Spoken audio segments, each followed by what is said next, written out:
Hey guys, my name is Tito. I make videos on personal finance on my other channel. On this channel, I talk about other things, like today when I'll be reacting to the latest episode of Skinny Girl in Transit, the best web series online.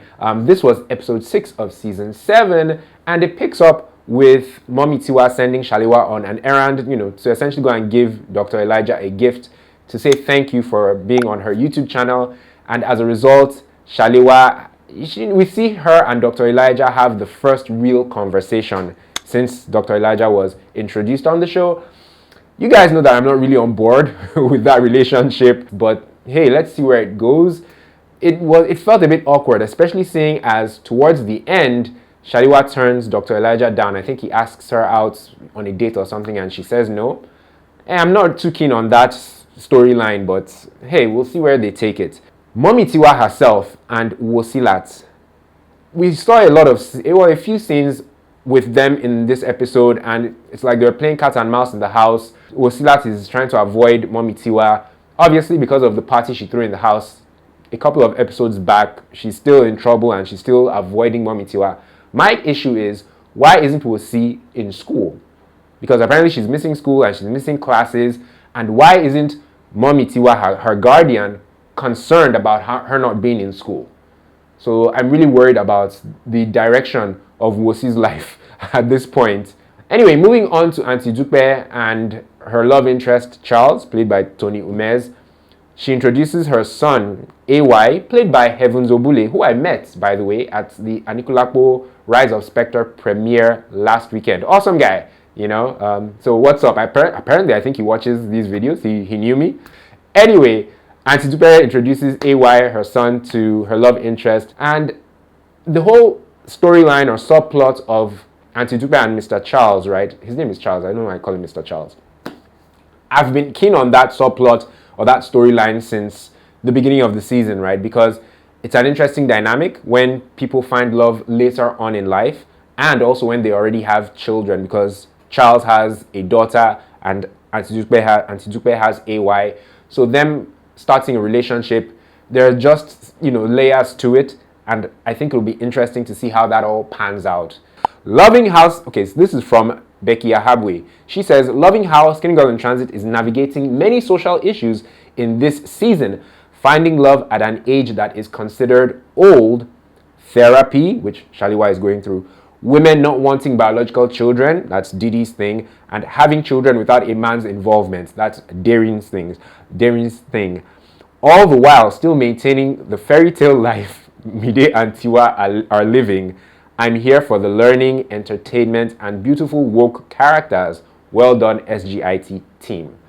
Speaking of Derin, it seems like with each new episode, Derin's storyline, it's like they take one step forward, 2 steps back. Because of all the storylines on this season, I think I'm most interested in Derin's. And the fact that she wants to have a child without a man being involved, and she wants to just get a sperm donor. I've been saying it week in and week out since I've been doing these reaction videos. Why? What's behind it? Why doesn't Derin want a man in her life? Why doesn't she want to deal with a man? Why is she choosing this path to have a child? They haven't addressed that. And it feels like the further along we go on this season, the more they're straying away or distancing themselves from the opportunity or, the chance to tell us what's going on with Derin. Because you don't just wake up and decide that you don't want to deal with men, but you want children and you just want to have like a donor, a sperm donor, and get inseminated and then have a child. Something must have happened. What happened?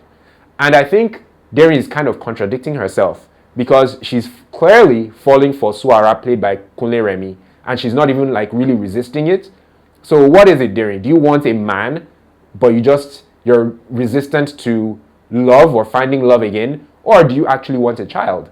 Because it's quite irresponsible of her to want to bring a child into this world without the right rationale behind it. It's not something that you decide on lightly.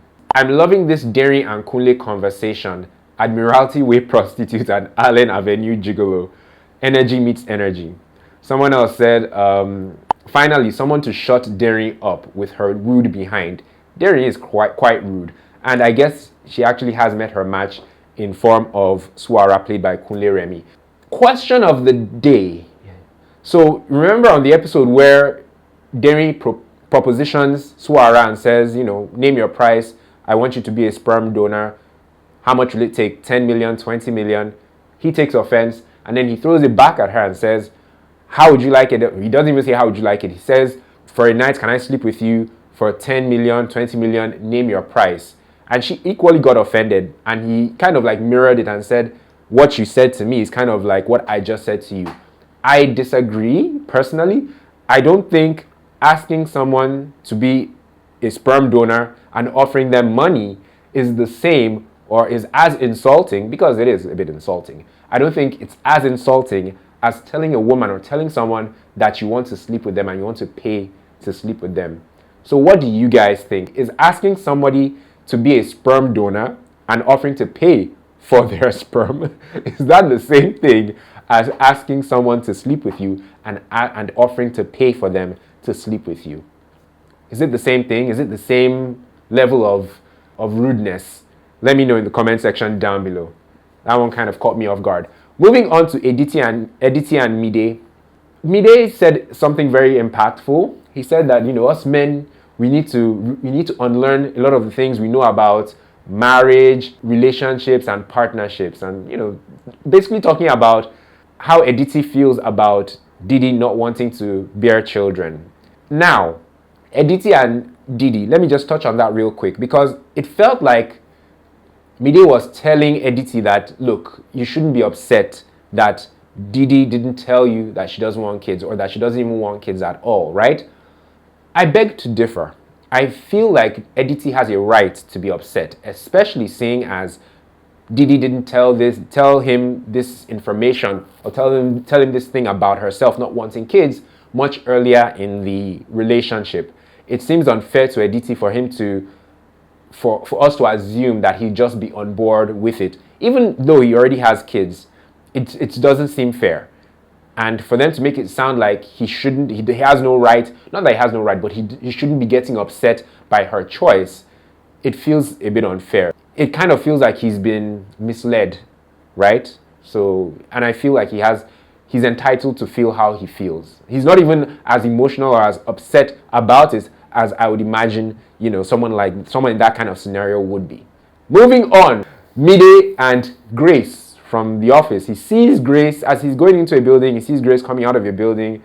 Grace introduces him to the guy she's with, and she says, he's just a friend. How does she say it? Yeah, he's just a friend.